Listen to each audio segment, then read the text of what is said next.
बिस्मिल्लाहिर्रहमानिर्रहीम। अस्सलाम वालेकुम नाज़रीन, आप यूट्यूब चैनल देख रहे हैं। मैं इमरान खान हूं। कुछ डेवलपमेंट्स आपको मैं बताऊंगा और साथ कुछ ऐसी चीज़ें हैं जो अब सामने आ रही हैं हादसे वाले दिन पे, वो भी मैं आपके साथ शेयर कर दूंगा। सबसे पहले तो आप ये देखें कि इमरान खान साहब को जो गोली लगी है, जिसके बारे में डॉक्टर साहब ने भी कहा कि ये उनको एक ऐसी आर्टरी में जाकर हिट हो सकती थी जहाँ से फिर ब्लड की सप्लाई बहुत मेन सप्लाई होती है, और अगर वहाँ पर हिट होती तो डैमेज हो जाता तो फिर जान जाने का ख़तरा होता, क्योंकि 15 से 20 मिनट में उस इंसान की बॉडी का खून निकल जाता है। मैंने खुद अपनी ज़िंदगी में ऐसा एक वाक़या देखा। एक शख्स को ऐसे बुलेट लगी थी रान के ऊपर, और उसकी ये आर्टरी हिट हो गई थी और फिर उसको बहुत ब्लड देना पड़ा डॉक्टर्स को। बहुत सारे लोग खून दतियाँ देते रहे और बड़ी मुश्किल से उस शख्स की जान बची थी, लेकिन वो जल्दी हॉस्पिटल पहुँच गया था। और ये लाहौर शहर का ही वाक़या है। ये मैं आपको एक तस्वीर में दिखा देता हूँ। इसको एक्चुअली अंग्रेज़ी में फेमोरल आर्टरी कहते हैं, और इसके नज़दीक इमरान खान साहब को गोली लगी है, बिल्कुल चंद सेंटीमीटर पे। अगर इसको गोली हिट होती तो सूरत-ए-हाल बहुत मुख्तलिफ हो जाती। अब इस पे इमरान खान साहब ने आम आदमी को समझाने के लिए इसको शारक बोला, और ये मेन एक रग है जिसके अंदर से ब्लड की बहुत तेज़ सप्लाई होती है। तो उसके बाद ख्वाजा आसिफ ने, दीगर कुछ लोगों ने उनका मजाक उड़ाने की कोशिश की है। एक्चुअली यही वो बेहिसी है जो पाकिस्तान की सियासत में नॉर्मली होती है। मियां नवाज शरीफ साहब के प्लेटलेट्स गिर रहे थे, तब भी लोगों ने बात की, लेकिन मैंने सबूत के साथ बात की कि मियां साहब जब गए वहाँ पे बरतानिया में, तो उन्होंने जो अपने टेस्ट करवाए, वो टेस्ट की रिपोर्टें उन्होंने आज तक शेयर नहीं की। और मेरे पास ये रिपोर्ट थी कि मियां साहब जैसे ही हिथ्रो एयरपोर्ट पे उतरे, उसके बाद उनके जो पहले 2 टेस्ट हुए, एक टेस्ट 1 दिन हुआ, फिर 2 दिन के वक्फे के बाद दोबारा टेस्ट हुआ, उन दोनों में उनके प्लेटलेट्स बिल्कुल एक नॉर्मल आदमी से भी बेहतर थे। लिहाजा वहाँ पे तो झूठ बोलने के बाद भी किसी को वो बात करने की इजाज़त नहीं देते, सवाल पूछने की इजाज़त नहीं देते। और यहाँ पे डॉक्टर्स खुद कह रहे हैं कि ये जो फेमोरल आर्टरी है, इसके करीब गोली लगी है। बहरहाल ये चीज़ें चलती रहेंगी, मजाक करने वाले मजाक करते रहेंगे और पॉलिटिक्स करने वाले पॉलिटिक्स करते रहेंगे, और इमरान खान साहब भी अपनी पॉलिटिक्स जो है वो जारी रखेंगे। यहाँ पर चीज़ें ख़त्म नहीं हो जाती। एक और बड़ा जो सवाल पैदा होता है कि इमरान खान साहब जब उनको गोली लगी तो उसके बाद क्या हुआ। मैं उसके बारे में कुछ छानबीन कर रहा था। एक तो जाए वकुआ को बहुत बुरी तरह तबाह किया गया है, बहुत सारे सबूत ऐसा लगता है कि मिटा दिए गए हैं, और इसको एक मजहबी रंग देने की पूरी कोशिश की गई है। लेकिन अल्लामा खादम हुसैन रिजवी साहब के जो मरहूम के जो बेटे हैं साद रिजवी ने एक स्टेटमेंट जारी करते हुए ये कहा है, मस्जिद में ही बात कर रहे थे, गालिबन आज जुम्मा है तो जुम्मे का शायद खुतबा था, वहाँ पे साद रिजवी ने बात करते हुए ये कहा कि इससे हमारा कोई ताल्लुक़ नहीं है, हमारे साथ इसको ना जोड़ा जाए, बल्कि इसके पीछे वही हैं जिनका नाम लिया जा रहा है। और इस तरह उन्होंने कुछ बहुत सारे जुमले बोले, और उनके जुमलों के अंदर कुछ जुमले बहुत सख्त भी हैं, और वो इदारों से उनका भी अपना एक मामला है तरीके लब्बैक के लोगों का, लेकिन उन्होंने बिल्कुल डिसोन किया इस वाक़े को, और बल्कि वो लोग तो ऐसे वाक़यात की मजम्मत भी करते हैं। अब आ जाए आप इस तरफ के, उस दिन क्या हुआ जब गोलियां चली, इमरान खान साहब को गोलियां लगी, तो फिर इमरान खान साहब को निकालने का फैसला किया गया। सबसे पहले हेलीकॉप्टर को कॉल किया गया। वहां मौजूद लोगों ने मुझे अपने टेलीफोन रिकॉर्ड दिखाया कि जिन्होंने रब्ता करना था गवर्नमेंट ऑफ पंजाब से, उन्होंने रब्ता किया। 12 मिनट तक उनको जवाब नहीं आया, 12 से 13 मिनट तक। और उसके बाद जब जवाब आया तो वो भी मुनासिब नहीं था, और कभी रास्ता पूछ रहे थे, कभी जगह पूछ रहे थे, कभी लोकल लोगों से जो मकामी इंतजामिया थी उन्होंने भी कोऑपरेट नहीं किया। तो हेलीकॉप्टर में इमरान खान साहब को शिफ्ट करना लैक ऑफ कोऑर्डिनेशन या लैक ऑफ इंटरेस्ट की वजह से और ताखीर की वजह से मुमकिन नहीं हुआ। तो फिर उन्होंने ये फैसला किया कि फौरी तौर पर इनको जो बुलेट प्रूफ गाड़ियाँ 2 मौजूद हैं, उन दोनों को आगे पीछे लगाकर बाई रोड इमरान खान साहब को शौकत खानम अस्पताल पहुँचाया जाए, क्योंकि उनको 4 गोलियाँ लगी हैं और ब्लीडिंग भी हुई है, लिहाजा इनको अस्पताल ले जाया जाए। जब बाई रोड ले जाने की कोशिश कर रहे थे तो जो लोग लेकर आ रहे थे उन्होंने मुझे बताया कि उन्हें शक हुआ कि पुलिस सही तरह कोऑपरेट नहीं कर रही, इंतजामिया कोऑपरेट नहीं कर रही, तो उन्होंने चीज़ों को ज़्यादातर अपने हाथ में कर लिया। और फिर 3 मरतबा, ये मुझे इमरान खान साहब के एक बहुत करीबी साथी ने बताया कि 3 मरतबा इमरान खान साहब की गाड़ी को गलत तरफ मोड़ने की कोशिश की गई। जो पायलट आगे मौजूद थे अपनी गाड़ी में, पुलिस की जानिब से, पंजाब पुलिस की जानिब से, उन्होंने 3 मरतबा गुमराह करने की कोशिश की, गलत रस्तों पर चढ़ाने की कोशिश की। जो लोग लाहौर को जानते हैं, जब आप काला शकागू के पास से लाहौर में एंटर हो रहे होते हैं जीटी रोड से, तो आप एक रिंग रोड का ऑप्शन आपको मिलता है। अगर आप उस पर चढ़ जाएं तो आपको शौकत खानम पहुंचने में कम से कम 1 से 1.5 घंटा एक्स्ट्रा लग जाता है, कम से कम 1 घंटा तो एक्स्ट्रा आपको लगता है। तो एक पायलट ने वहां पे भी कोशिश की कि इनको रिंग रोड पे चढ़ा दिया जाए, लेकिन वहाँ पे जो लाहौर को जानने वाले लोग हैं दूसरी गाड़ी में मौजूद थे। उन्होंने गाइड किया कि इस तरफ नहीं जाना, सीधा जाना है, और आगे से जाकर कालाशाह काकू पे आए। जो मोटरवे का एंट्री और एग्जिट पॉइंट है, एक एंट्री का पॉइंट है, एक एग्जिट का पॉइंट है, उन दोनों पॉइंट से इमरान खान साहब को गुजरना था। पहले से बताया जा रहा था कि इनको खाली रखा जाए, लेकिन बदकिस्मती से वो भी खाली नहीं थे और इमरान खान साहब को ट्रैफिक में फंसकर गुजरना पड़ा। उसके बाद जब इमरान खान साहब लाहौर पहुंचे तो फिर एक गलत तरफ दोबारा मोड़ने की कोशिश की गई, जिसपे वो पायलट भी उधर मुड़ गया, लेकिन इमरान खान साहब की गाड़ियां फिर सीधी निकल गई और वो सही रास्ते पर रही, क्योंकि वहां पे एक दो लोग ऐसे थे गाड़ियों में जिनको पता था कि कौन सा रास्ता छोटा है और कौन सा रास्ता लेना है। उसके बाद बारहा बताने के बावजूद कि ये रास्ता हम इख्तियार करेंगे, हम यहां से जा रहे हैं, बारहा बताने के बावजूद रास्ते में ट्रैफिक जैम था, यानी रोड को क्लियर नहीं किया गया। अगर पुलिस ये चाहती या पंजाब की इंतजामिया ये चाहती कि रास्ता बिल्कुल क्लियर हो तो वो रास्ता क्लियर किया जा सकता था, लेकिन इमरान खान साहब की जान को इतना शदीद खतरा होने के बावजूद कोई ऐसा रूट नहीं लगाया गया जिससे वो तेजी से अस्पताल तक पहुंचे। तो उनको अस्पताल पहुंचने में काफ़ी टाइम लगा। अस्पताल पहुंचने के बाद फिर इमरान खान साहब का इलाज शुरू हुआ, फिर सारी सूरत आपके सामने है। अब ये जो चीज़ें हुई हैं छोटी छोटी, इनकी भी इंक्वायरी होनी चाहिए। इमरान खान साहब ने जो खिताब किया लगभग 1 घंटे से ज़्यादा का, उसने सबको हैरान करके रख दिया है कि कैसे ये आदमी ज़ख्मी होने के बावजूद इतना लंबा खिताब कर सकता है और इतनी हिम्मत कैसे इकट्ठी कर सकता है।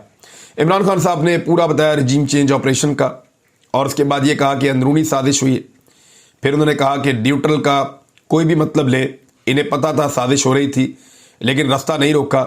इस मुल्क में एस्टेब्लिशमेंट को आदत पड़ गई थी कि जहाँ वो धकेलेंगे लोग वहाँ चले जाएंगे, जब वो तब्दीली लेकर आते हैं लोग मिठाइयाँ बांटते हैं। लेकिन इस मरतबा धचका लगा, क्योंकि इमरान खान साहब के लिए लोगों ने रिस्पॉन्ड किया। 90 की दहाई में हुकूमतें गिराई गई, बाद में गिराई गई, तो इमरान खान साहब सारा बैकग्राउंड बता रहे थे, बहुत तफसील से उन्होंने बात की।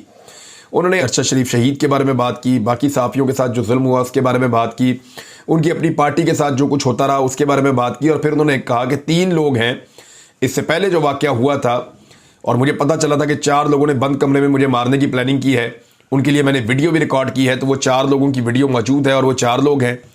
लेकिन इस मरतबा जो प्लान किया गया है मुझे मारने का, इमरान खान साहब के बकौल उन्होंने कहा ये 3 लोग हैं।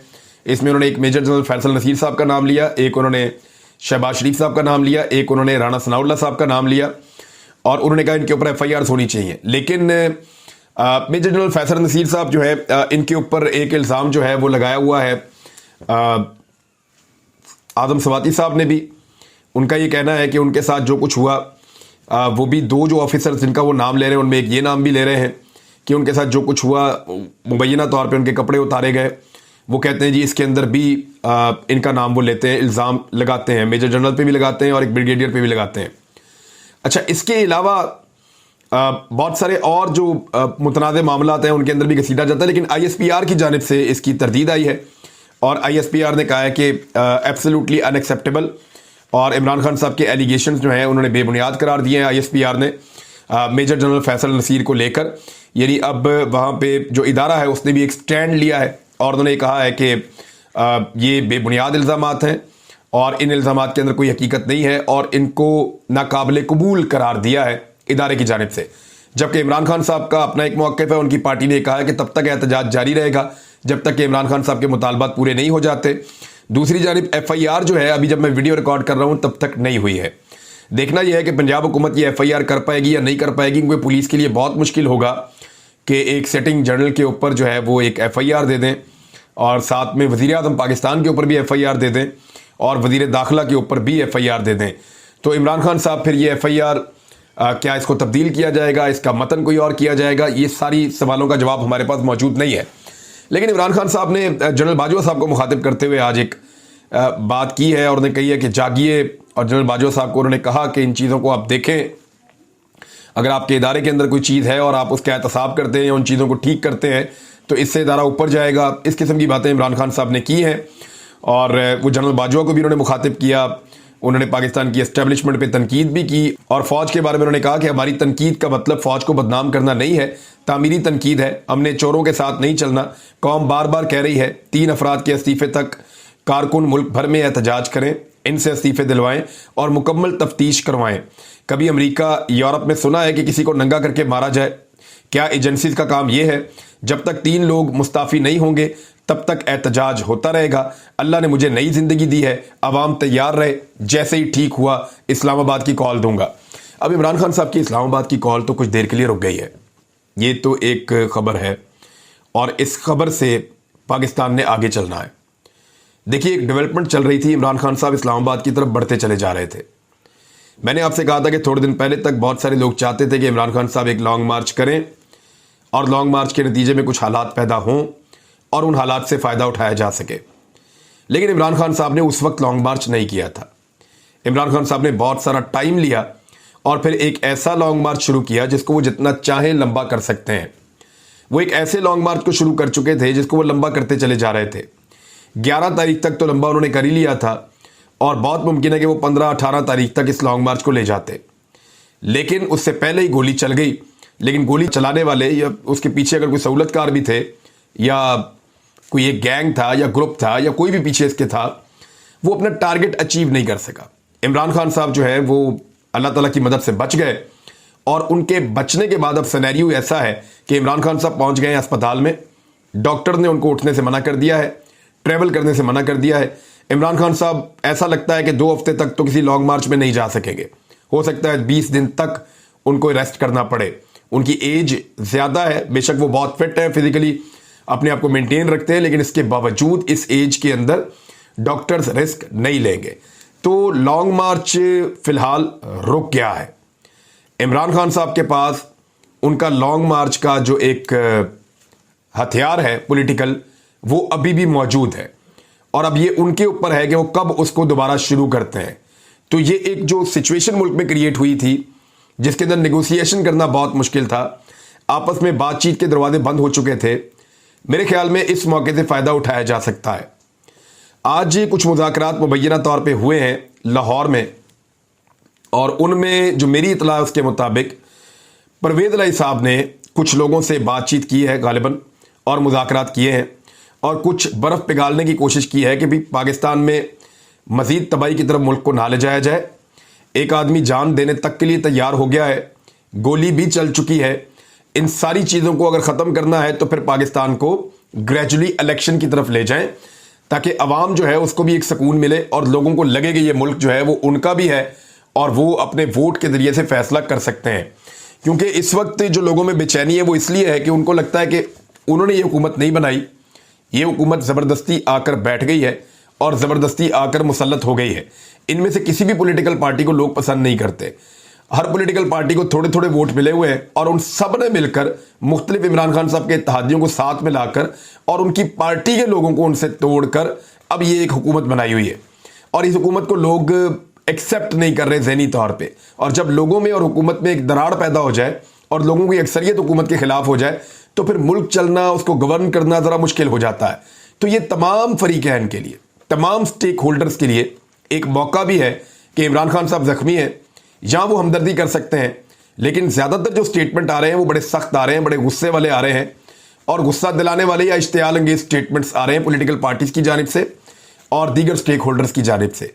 तो उसमें जो एहतजाज पब्लिक का है वो भी बढ़ता चला जा रहा है। देखना यह है कि एहतजाज के जरिए क्या इमरान खान साहब ये FIR करवा सकते हैं, एक बहुत बड़ा सवाल है। इससे पहले एक दिन FIR करवानी थी तारुल कादरी साहब ने, तो एस्टेब्लिशमेंट भी उनके साथ थी, तो उनको FIR करवाने में बड़ा अरसा लग गया था। नवाज शरीफ, शहबाज शरीफ, राणा सनाउल्लाह, इन लोगों के खिलाफ तो बहुत टाइम लग गया था उनको उस वक्त भी FIR करवाने में तारुल कादरी साहब को। हालांकि उस वक्त उनको एस्टेब्लिशमेंट की आशीर्वाद हासिल थी, इमरान खान साहब को एस्टेब्लिशमेंट की सपोर्ट हासिल नहीं है और ऐसे मौका पर इस तरह की FIR करवाना और परवेज़ इलाही साहब के दौरे हुकूमत में करवाना, तो ये तो बहुत ही मुश्किल दिखाई दे रहा है।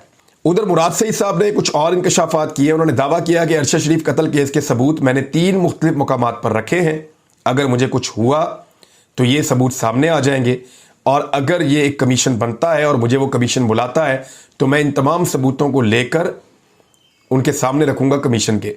अच्छा, मैं आपको ये कंफर्म कर देता हूं कि मेरी बात बहुत कम हुई है अरशद शरीफ साहब से।